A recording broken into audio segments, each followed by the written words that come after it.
The Superstition Mountains, a place where the rugged beauty of nature meets the tantalizing whispers of legend. These mountains, with their jagged peaks and shadowy trails, have long been a magnet for those seeking adventure and fortune.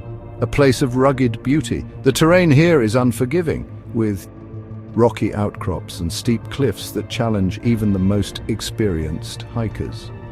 Yet, it is this very harshness that adds to its allure, drawing in those who are not just seeking gold, but also the thrill of conquering the wild. A place of whispered legends. Stories of lost treasures and mysterious disappearances have been passed down through generations, each tale adding another layer to the mountain's mystique.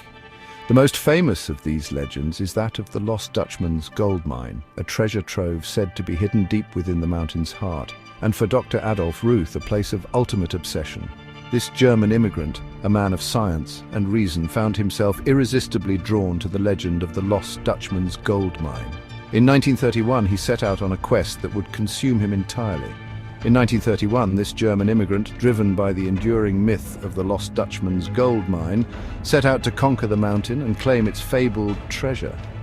Ruth was not just another prospector. He was a man on a mission, armed with maps, accounts, and an unshakable belief in his ability to succeed where so many had failed.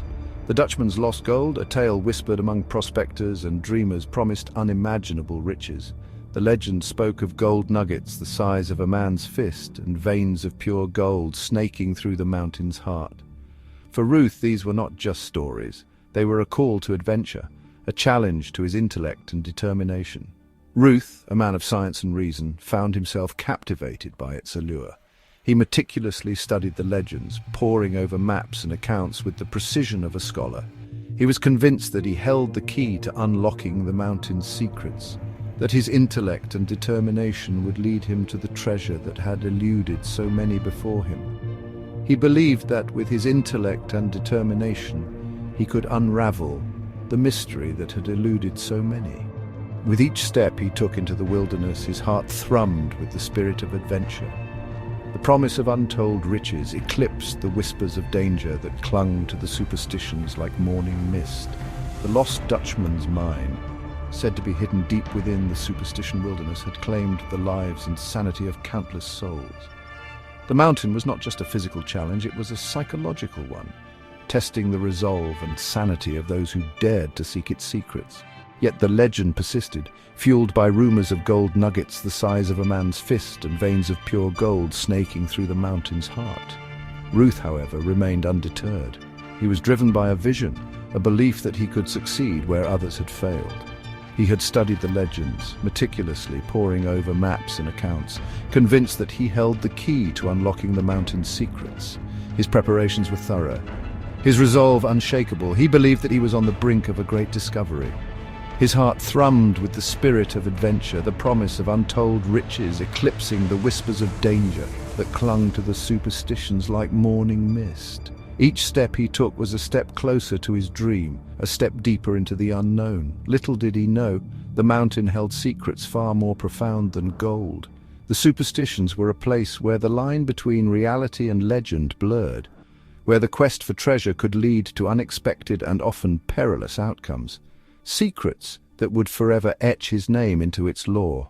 Dr. Adolf Ruth's journey into the Superstition Mountains was not just a quest for gold. It was a journey into the heart of one of America's most enduring mysteries, a journey that would leave an indelible mark on the legend of the Lost Dutchman's gold mine. The air crackled with anticipation, a sense of foreboding mingling with the crisp morning breeze. As Ruth meticulously prepared for his expedition, every item he packed seemed to carry the weight of his daunting mission. He had assembled a team of seasoned guides, men who knew the treacherous canyons and unforgiving slopes of the superstitions like the backs of their calloused hands. These were men who had faced the wilderness and emerged victorious, their experience etched into their weathered faces. Yet as the day of departure arrived, a change swept over the doctor. His usual confidence seemed to waver, replaced by a brooding intensity. He grew withdrawn, his gaze distant as if wrestling with an internal struggle. The once clear path now seemed fraught with unseen dangers and uncertainties. In a move that shocked his companions, Ruth announced his decision to proceed alone. The decision was met with a mix of disbelief and concern, but Ruth's resolve was unshakable. He dismissed his guides, assuring them he could navigate the treacherous terrain with his compass and maps. His confidence in his own abilities was unwavering, even if it bordered on arrogance. Some speculated that the doctor, fearing his guides might betray him once the gold was found, had succumbed to the paranoia that often plagued those consumed by the lure of the Dutchman's treasure. The legends of betrayal and madness were not new to these mountains. Whatever the reason, Ruth ventured into the heart of the superstitions, a solitary figure dwarfed by the immensity of the wilderness. The vast expanse of the desert seemed to swallow him whole, each step taking him deeper into the unknown. His supplies were meager: a tent, a small sanctuary against the elements, provisions for a few weeks, his precious maps meticulously studied and marked, and a determination that bordered on obsession. His eyes burned with a fervor that spoke of a man driven by more than just the promise of gold. He descended into the labyrinth of canyons, his footsteps echoing in the stillness, the silence of the mountains amplifying his solitude. His shadow stretching long and thin in the setting sun, a stark reminder of the isolation that now enveloped him. Days turned into weeks, and the relentless sun continued to beat down on the arid landscape. Ruth delved deeper into the superstitions, his determination unwavering despite the harsh conditions.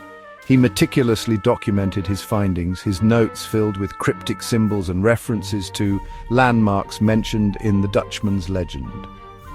Each entry in his journal was a testament to his growing obsession. But as the sun dipped below the horizon each night, a palpable unease settled over the doctor's camp. The once comforting glow of the campfire now cast long, eerie shadows that danced menacingly around him. He wrote of strange, unsettling occurrences in his journal, his once precise handwriting growing increasingly frantic. The steady hand of a scientist was now replaced by the erratic scrawl of a man on the edge. The silence of the desert night, once a source of solace, became a canvas for unsettling sounds. The whispering winds seemed to carry voices, and the rustling of the brush hinted at unseen presences. The rhythmic thud of hooves echoed through the canyons, yet no horses or riders were ever found. It was as if the desert itself was playing tricks on his mind, amplifying his fears. Eerie animal cries, unlike any he had heard before, pierced the stillness, sending shivers down his spine. These cries seemed to come from nowhere and everywhere at once, adding to the growing sense of dread. One night, as he lay in his tent, two glowing eyes materialized in the darkness outside. They stared at him with an unnerving intensity, vanishing only when he shouted into the night. The encounter left him shaken, questioning his own sanity.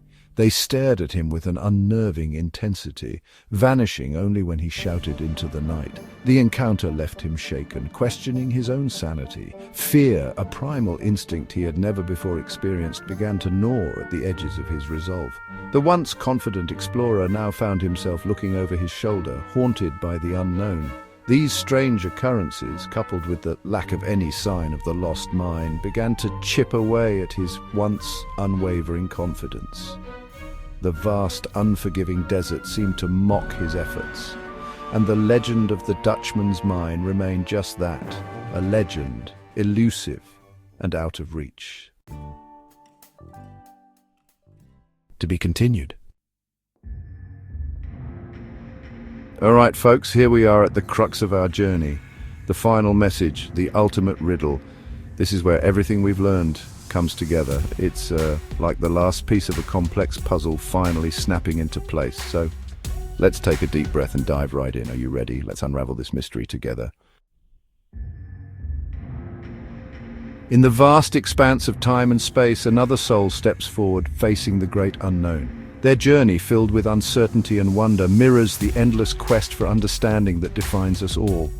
Each step taken, a testament to courage and curiosity, brings them closer to the answers they seek. Standing tall and unwavering, the silent sentinel guards secrets untold.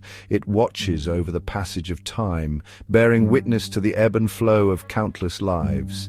In its silence, it holds stories of triumph and tragedy, waiting for the right moment to reveal its hidden truths. Woven into the fabric of existence is a tapestry of lore and loss. Each thread tells a story, a fragment of history that shapes the present. The tales of old, filled with both joy and sorrow, remind us of the enduring legacy left behind by those who came before. Through their stories, we find a connection to the past and a guide for the future. And so, we arrive at a mystery for the ages, an enigma that has puzzled minds and sparked imaginations for generations. It stands as a testament to the boundless curiosity of the human spirit, urging us to explore, to question, and to seek the truths that lie hidden in the shadows of time.